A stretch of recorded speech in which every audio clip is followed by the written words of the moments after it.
Hello বন্ধুরা, welcome back to my channel. তো আপনারা কেমন আছেন? আশা করি খুবই ভালো আছেন।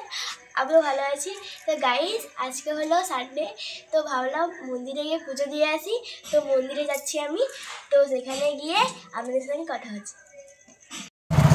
তো গাইস দেখো, আমরা রাস্তায় চলে এসেছি, তো যাচ্ছি, সেখানে গিয়ে দেখা হবে। তো গাইস ওই দেখো, দূর থেকে চণ্ডীমাতার মন্দিরটা দেখা যাচ্ছে।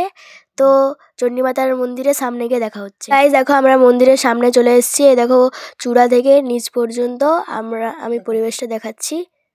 ওরা সব পুজো দিতে ভেতরে যাচ্ছে। তো এখানে দেখো পরিবেশটা। তো এখানে ঝর্ণা আছে, ঝর্ণা দিয়ে জল পড়ে। আর এখানে ঝর্ণার পাশে ফুলের টব দিয়ে সুন্দরভাবে সাজানো আছে, দেখতে খুব ভালো লাগছে। তো গাইস দেখো, এই দোকানগুলিতে মায়ের পুজো সরঞ্জাম পাওয়া যায়। এই সরঞ্জাম কিনে পুজো দেওয়া হয়। তো গাইস, এই পুকুরটার নাম হচ্ছে নতুন পুকুর। আর এখানে সবাই হাত মুখ পা বা স্নান করে চণ্ডীমাতার মন্দিরে প্রবেশ করে। গাইস দেখো, আমরা মায়ের মন্দিরের ভেতর চলে এসেছি। তো মাকে সামনে থেকে দেখা যাচ্ছে।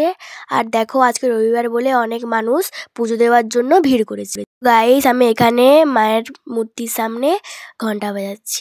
এখানে পুরোহিত মন্ত্রপাঠ করে মায়ের পুজো করছে। আর এরা সবাই পুষ্পাঞ্জলি দিচ্ছে, আর আমিও বসে আছি, পুষ্পাঞ্জলি দিচ্ছি। তো গাইস, আমার পুজো দেওয়া হয়ে গেছে। তো আমি মায়ের কাছে প্রার্থনা করি যে তোমরা সবাই ভালো থাকবে। তো গাইস, আমি পুজো দিয়ে বাড়িতে চলে এসেছি। তো আজকের ব্লগটা এখানেই শেষ করছি। তো আপনারা ভালো থাকবেন, সুস্থ থাকবেন। দেখা হচ্ছে পরের ব্লগে। জয় শ্রীকৃষ্ণ।